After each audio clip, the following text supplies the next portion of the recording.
merci de nous recevoir, Michel, et de nous laisser la possibilité, tu as d'échanger et d'exprimer un petit peu, effectivement, tout ce que l'on a commencé à relayer au travers de cette tribune qui a circulé via l'AFP depuis lundi matin.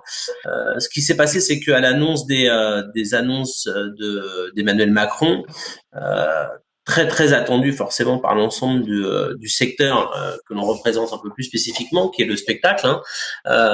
On est tombé de très très haut. On s'est rendu compte, on le savait, hein, mais pas à ce point-là. On s'est rendu compte que ils avaient une grosse méconnaissance de la manière dont des spectacles se créent pour avoir oublié autant de gens. Voilà, c'est ça. Donc, on a tous, pour certains, été intermittents, d'autres non. Donc, on était ravis que un premier pas puisse être fait comme ça vers les intermittents, qui sont ce que les gens connaissent du spectacle, puisqu'effectivement, on en entend parler régulièrement de ce statut. Néanmoins, penser que en prononçant une année blanche pour les intermittents et en relocalisant des productions Netflix en France, on arrive à couvrir tout le secteur de la culture. C'est honteux. C'est honteux, donc ça nous a scandalisés. On était en discussion à ce moment-là un petit peu avec d'autres acteurs et d'autres intermittents. Un groupe qui s'était créé, qui est toujours là, bien évidemment, et qui est très actif, qui s'appelle les gens du spectacle, et qui représentent beaucoup d'intermittents. Et du coup, suite à ça, on s'est dit, il faut qu'on arrive à trouver une autre identité pour éveiller et leur ouvrir les yeux sur tous ces acteurs oubliés. Donc, on a cherché un terme, et celui qui se rapprochait le mieux était le mot d'artisan, pour mettre en avant des compétences, parce que comme on en parlait en off ensemble, artisan, on est formé au même titre qu'un menuisier, un tailleur de pierre et un plaquiste. On est formé, hein, il y a des filières spécialisées pour apprendre nos métiers maintenant, ce qui n'était pas le cas il y a 20 ans. Donc ça a bien avancé par contre. On est formé, on est des spécialistes de nos métiers. Et on serait pas là si on n'avait pas d'artistes, on serait pas là s'il n'y avait pas de producteurs qui nous délèguent tout ce travail-là derrière, pour arriver jusqu'aux diffuseurs qui sont les salles de spectacle et les festivals. Voilà. Et entre les deux, entre ces artistes, ces producteurs et les diffuseurs, il y a énormément d'acteurs. Qui sont des gens qui font, comme tu le sais Michel, la promotion des artistes, des attachés de presse, des gens qui tiennent des buvettes dans des salles, qui emploient des gens en contrat court, des gens qui font manger les artistes, et grâce à eux, on est dans de bonnes conditions sur la route tout le temps, les gens du catering, donc les aides-cuistots, les cuistots, tous ces gens qui sont en contrat court, qui ne relèvent pas du régime de l'intermittence, voilà. Des agents de sécurité, il y a énormément de professions qui sont méconnues du public, qui sont méconnues des politiques, visiblement. Et comme tu le disais très justement, effectivement, on manque cruellement de chiffres. Et on a repris, nous, effectivement, ce chiffre de 1,3 million de travailleurs sur l'ensemble du secteur culturel, mais qui regroupe tous les secteurs.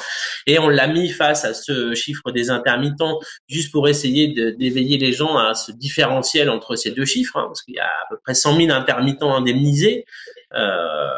Et 1,3 million de travailleurs de la culture. Et là-dedans, il y a des travailleurs du spectacle, plus spécifiquement. Alors, comment les comptabiliser, on ne sait pas. C'est d'ailleurs le travail qu'il va falloir à un moment donné faire, puisque je te cite un petit peu dans le texte que tu nous as transmis hier. Ce qui est très vrai, c'est ça, c'est qu'on ne trouvera pas on aura des vraies difficultés à traiter les problèmes de revendication de ce secteur qui est pas identifié tant que la filière économique de la culture sera pas identifiée correctement.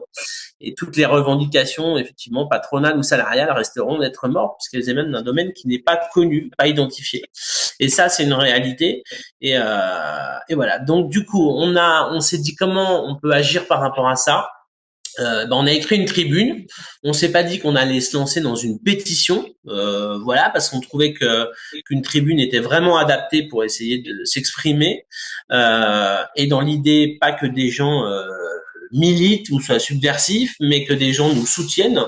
Et du coup, en 72 heures, sans utiliser les réseaux sociaux sur le démarrage, en utilisant que les mails, et ben tous les artistes avec qui on travaille à l'année ont répondu, mais de manière immédiate, en disant mais on comprend tout à fait.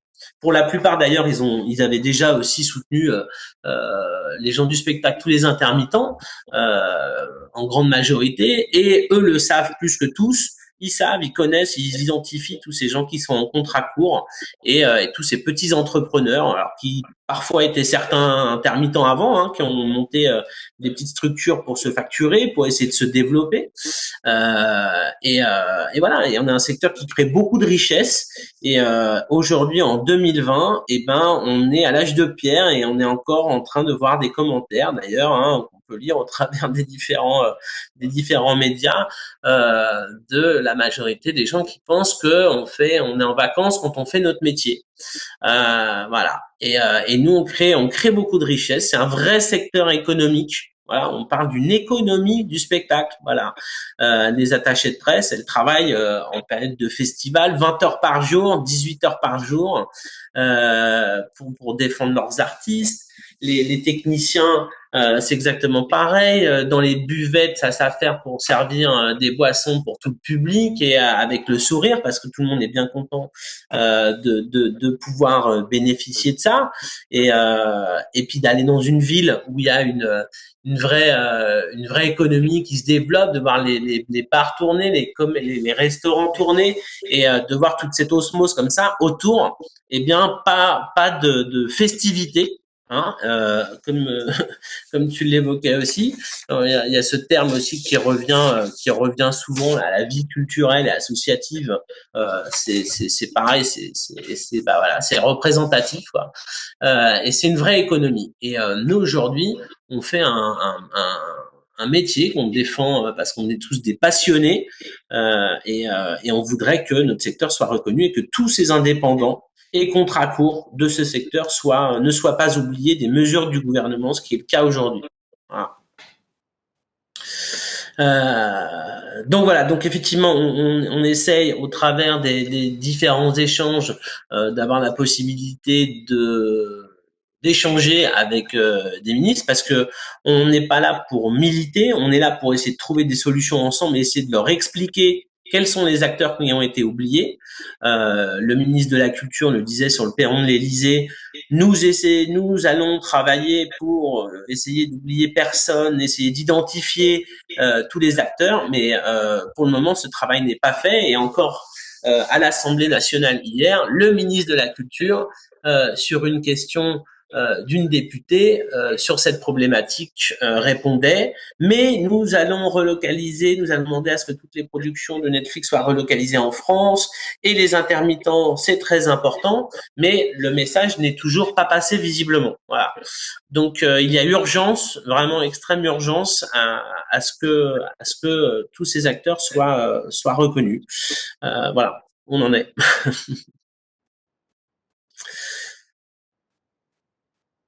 Donc il y a beaucoup d'artistes qui nous soutiennent dans cette démarche. Hein. Il y avait Jeanne Balibar, Benjamin Biolay, tout un tas de gens, Omar Sy qui s'était exprimé en faveur des intermittents. Nous, depuis 72 heures, mais des artistes qui représentent la diversité culturelle, hein, qui nous soutiennent. Ça va de Vanessa Paradis en passant par Fishback, des petits artistes qui seront des très grands demain. Josiane Balasco aussi, Big Flo et Oli, Oxmo Puccino, Ayam. Ça vient de tous les univers.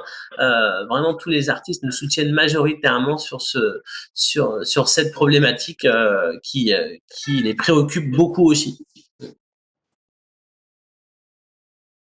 Effectivement, des festivals comme les Vieilles Charrues qui ont une incidence économique colossale sur toute la région, des petits festivals, ou quand je dis des petits festivals, ça n'a rien de réducteur, mais où les Papillons de Nuit en Normandie qui font vivre aussi tout un secteur et tout ça. Les gens sont contents d'aller au festival, mais effectivement, au même titre que ils ne savent pas si c'est un artiste qui est produit par un grand groupe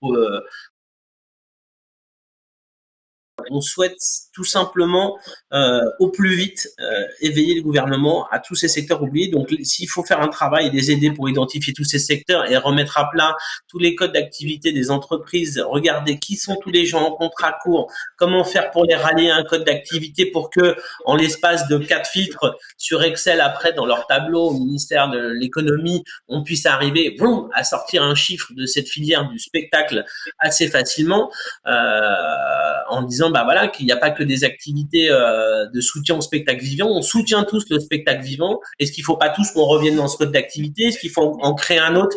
Je sais pas, ça c'est pas mon métier, c'est le leur. Et c'est censé être des spécialistes aussi de leur métier, comme nous on est spécialistes d'une autre. Donc à eux d'imaginer les bons codes d'activité, de réunir tous ces acteurs, parce qu'aujourd'hui on va peut-être pas réussir nous à tous s'associer tous ensemble, hein, tous les intermittents, puis tous les auteurs, puis tous les attachés de presse. On va pas arriver à créer une grosse corporation qui va arriver jusqu'en haut, mais c'est à eux en fait de venir nous contacter nous en disant bon, visiblement vous êtes intermittent, vous êtes artisan, vous êtes donc artisan contrat court.